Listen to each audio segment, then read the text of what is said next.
Here we want to take a look at filling out a 1040 EZ. Here is our information, and you will find this same sheet on shared files under the name of Thomas Peterson, and you can download it and have it printed in front of you as we go along. Also, I have the IRS website, and we will be getting on forms, printing out the 1040 EZ, and then we will be able to save that and upload it to Campus Cruiser.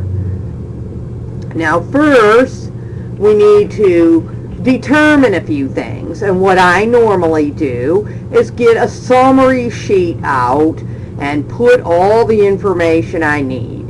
The name of the taxpayers, their address, their social security numbers, determine their filing status, put down their dependents, and then go through their various source documents of income that they have and get that information down. So that way I have everything down in front of me on one sheet.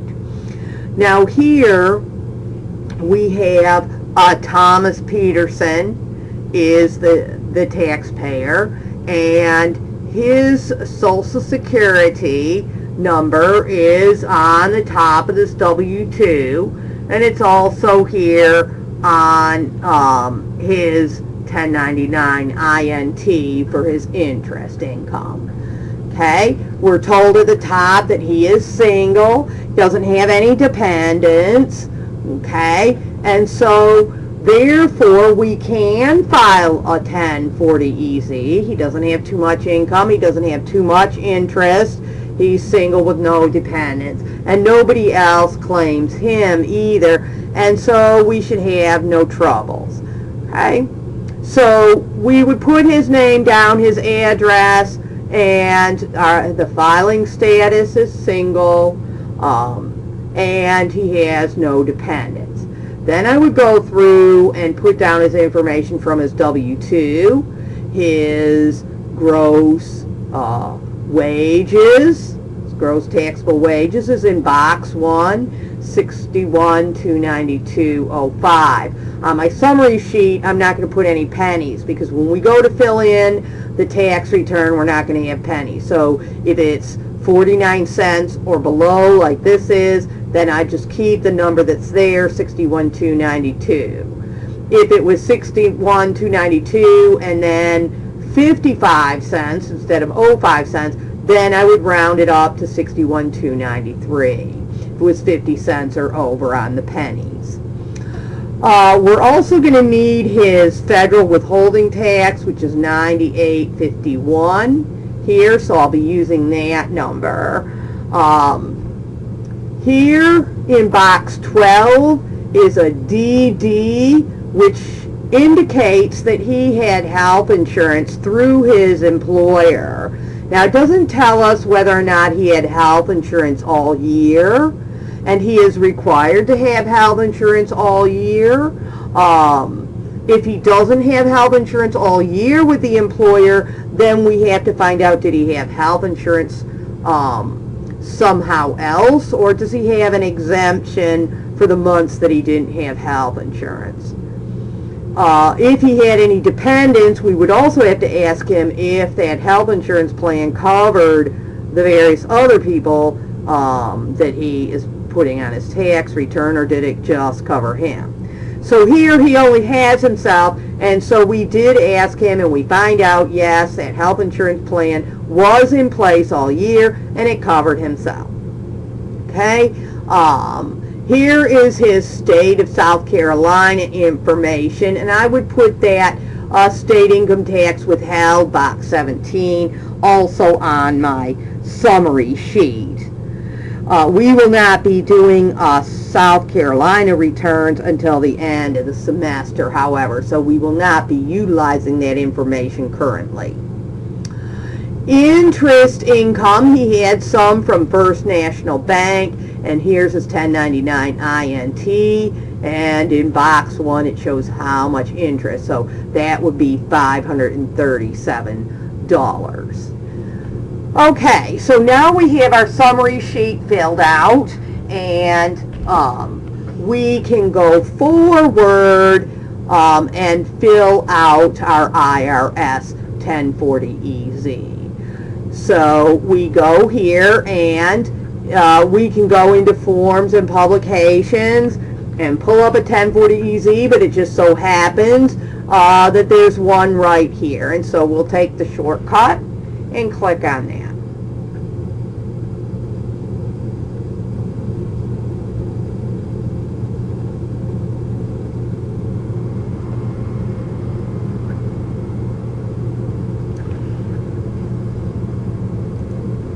All right. The name that goes on the form must match what's on Thomas's Social Security card. Even if it's misspelled on his Social Security card, that would have to go on the form, especially if you're going to e-file this return, because the computer is going to check it against his Social Security card information, and if it doesn't match, then this form would be rejected.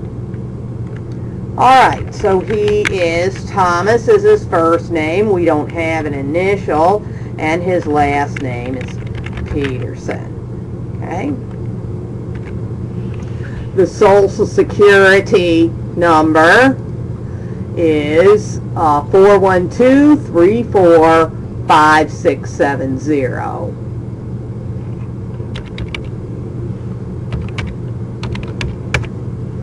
Okay, I'm going to double, triple, quadruple check that number. The number one error on IRS forms is the Social Security number. It's either wrong, it's not there, something is an issue with the Social Security, or it doesn't match that name that's in their system.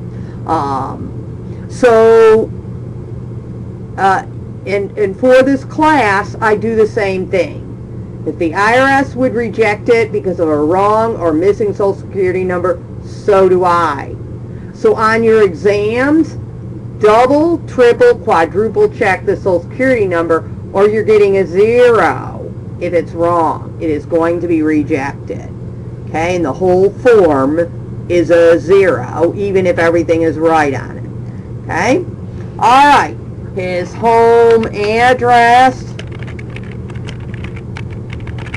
Now, the IRS wants you to have a real address. Where is it that you live? That's the address they want on there. Now, some people want to have a P.O. Box address, and that's where they want their refund check to come to. Well, that's fine. You can put that on there as well if you want, but that can't be the only one. If you see up here, it says, if you have a P.O. Box, see instructions. They don't want just a P.O. Box unless it absolutely, like you live out in the middle of nowhere and you don't have some kind of street address. Sometimes that happens, okay? But for 99.9% of us, we have a regular street address, and that's what they want on here. And then you can also put the P.O. Box address, and that's where they'll send a refund check, but they do want a street address.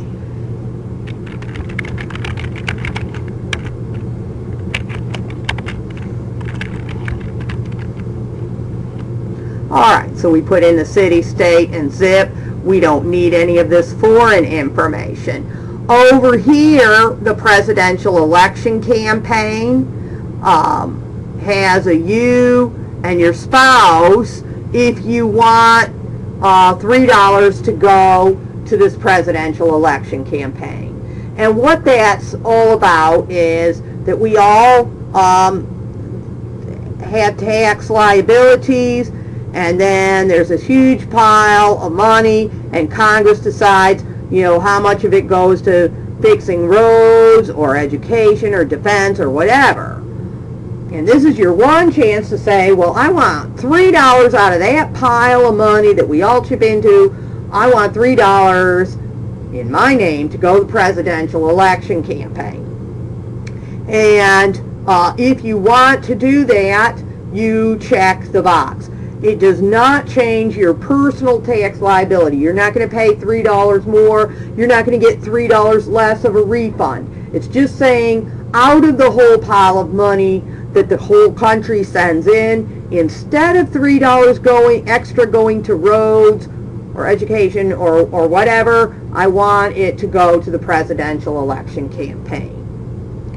All right, our next, if there's nothing checked here, then that means the answer is no. Okay? All right.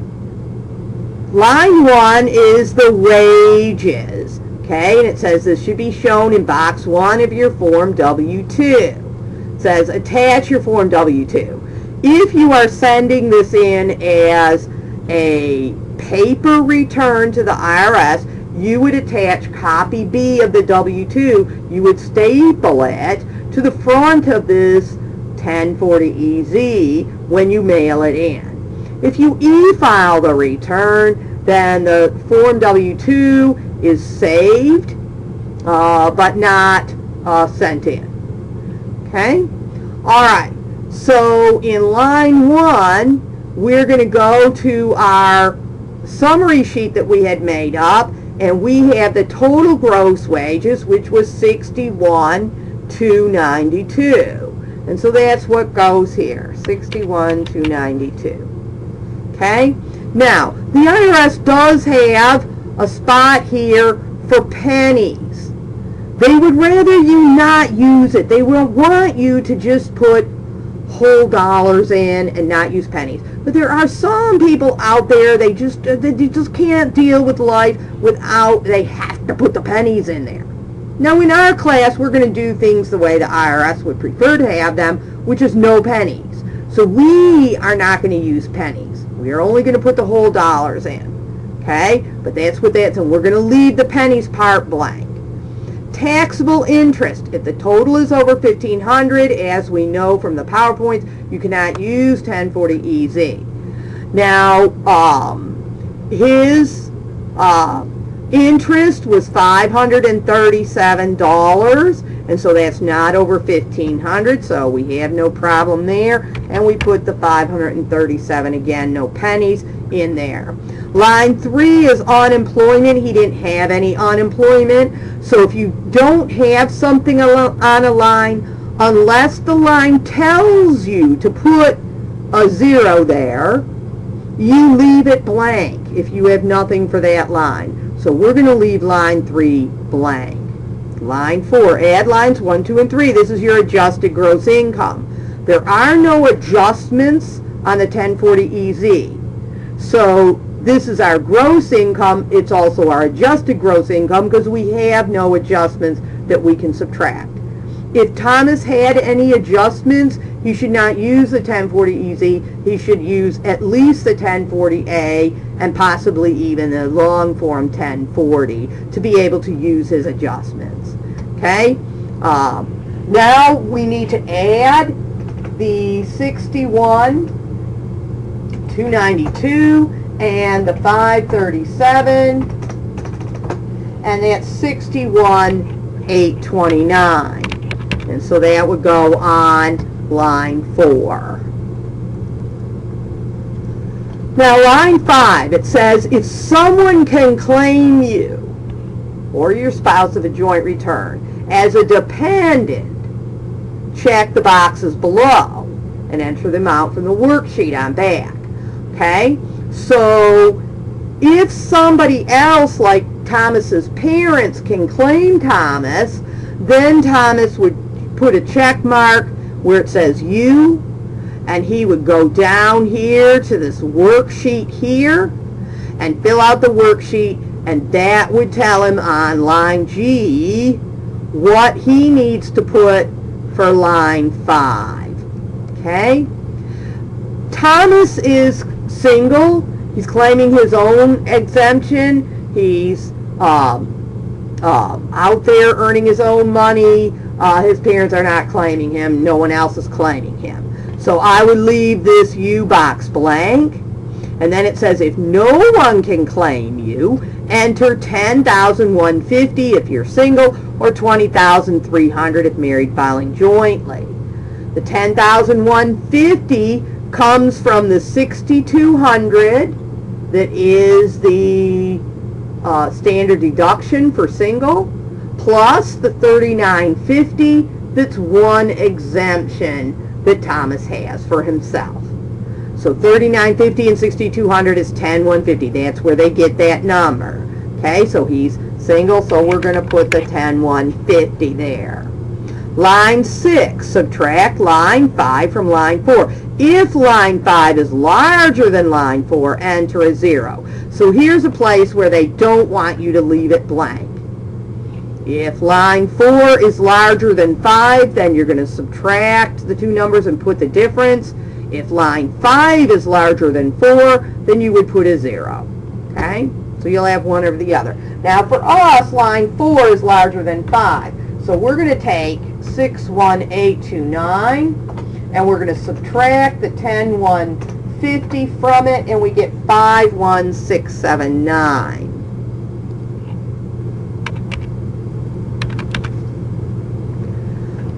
All right, the next line down says the federal income tax withheld from the W-2.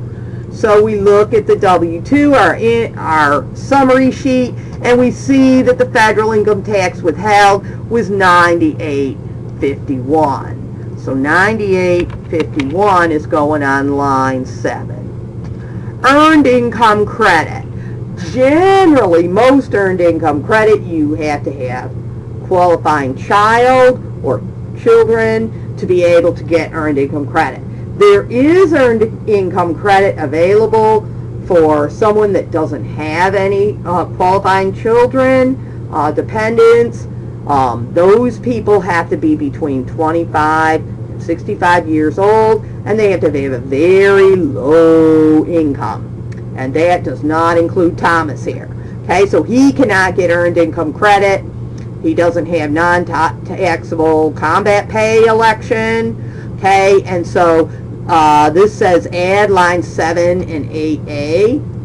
So that again is $98.51.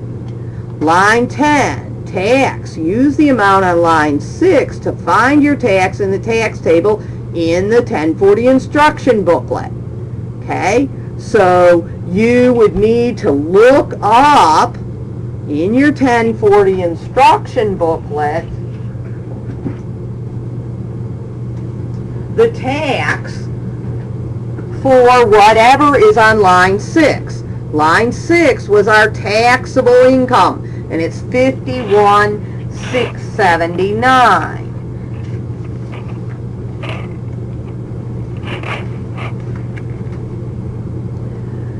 And so when I look up $51,679 for a single person in the 1040 instruction booklet, I find that the tax is $8,775. And so I put that there. Line 11 says health care, individual responsibility. Now you have one of two things is going to go in here. Either you had coverage, insurance all year long, and this was qualified health insurance all year long for yourself and everybody in your family, and then you check that box right there, and then you don't have a number on line 11. If you did not have coverage all year round and you don't have an exemption for it, you're going to owe a penalty. That penalty is going to go on line 11, and you'll have to add it to the $87.75 to get your total tax that you owe. Okay? Now in this case, he had insurance, health insurance through his employer, and it was all year round, so we're going to put a check mark there. So then we don't need any number on line 11. And so line 12 says add lines 10 and 11. This is your total tax. So that'll still be $87.75. Line 13A. If line 9 is larger than 12, so we take a second and we look, is line 9 larger than line 12? Yes, it is. So let's follow the instructions. Subtract 12 from 9. Okay, so 98.51 minus 87.75 is $1,076. Okay, it says this is your refund. Okay, if Form 8888 is a cash check here. Form 8888 allows you to do some different things with this refund. You can get savings bond or split it up between multiple checking accounts and various things that you could do. Then you have to do that Form 8888 if you want to do something. Otherwise, you have two options. You can have the $1,076 mailed to you in a paper check, and it will come to the address that you have up at the top. Or you can have that in a direct deposit into your bank account. If you're going to do that, you need the routing and the account number, and then you would check off whether that's a checking account or a savings account. And you could get that routing number and account number. If it's a checking account, those numbers would be at the bottom of your check. If it's a savings account, you can go to your banking institution and they will give you the information. Be sure that you put it on here correctly, every single number, otherwise your money might go to somebody else. Okay, so be careful with that. You will get your refund a lot faster if you have it direct deposited as opposed to mailed in a check. Alright, let's go down to line 14. If line 12 is larger than line 9, well, line 12 is smaller than line 9, not larger. So we don't need to worry about this. Okay? If line 12 was larger than line 9, that means that we owe the IRS money, that we didn't have enough taken out of our check to cover our taxes, and we would owe some extra money. We would then have a number on line 14. We would not have a refund on line 13A. We would owe on line 14, and we would have to write out a check to the U.S. Department of Treasury and mail that check in. Okay? Or you can have them directly take it out of your bank account. Once again, you give them the routing number and the account number, and they will take it straight out of there as an electronic draft if you would rather do that than mail them a check. Do you want to allow another person to discuss this return with the IRS? If you click on no, which is what we're going to do with this class, then that means no one from the IRS can talk to anybody but Thomas Peterson. Okay? If Thomas wants somebody else, like whoever helped him fill this return out, like yourself or somebody, then he could put that person's name and phone number and a PIN number on here, and he would have to tell that other person what he chose as a PIN number. And then if the IRS called that person, say yourself, then you would have to give them the correct PIN number, and then they would talk to you about what questions they had. Okay? Again, in this class, we'll just be checking no. Down here is the signature area. Unless there's a signature, this form is invalid. So even if Thomas sends it before April 15th, if he sends an unsigned copy, it's like he didn't send it at all. And then by the time he gets it back and he signs it and he sends it back to them, it's after April 15th, well, he could get a penalty and interest that he has to pay. because he did not send in a signed return is like he didn't send in a return at all. Now here in this class, we are not Thomas Peterson, and we're not going to sign Thomas Peterson's name or your name or any other name. We're going to leave this blank, the signature part blank, okay? Because we are not that person. However, in the paid preparer section, in real life, if you get paid to do this tax return for Thomas Peterson, and paid means he gave you cash, paid also means he did something for you in exchange. He maybe fixed your car in exchange for you doing his tax return, okay? The barter system, whatever.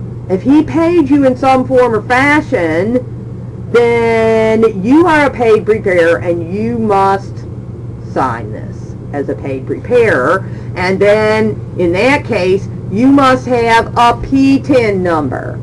Okay, it's a preparer ID number that you have to have. You have to sign up with the IRS to be a paid preparer, and they're going to give you a number, and you have to pay $65 or whatever to be signed up for that.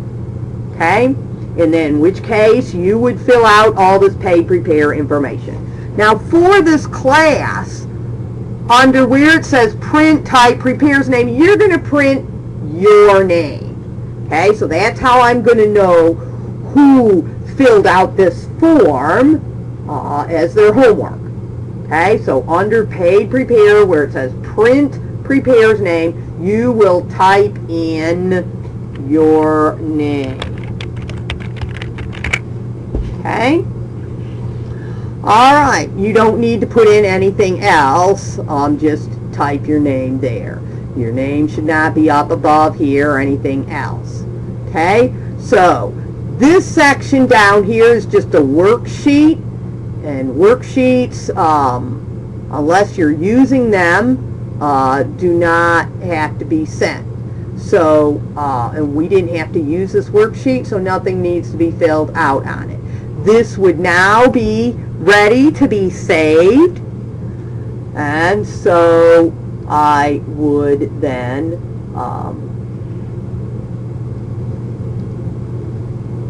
save this,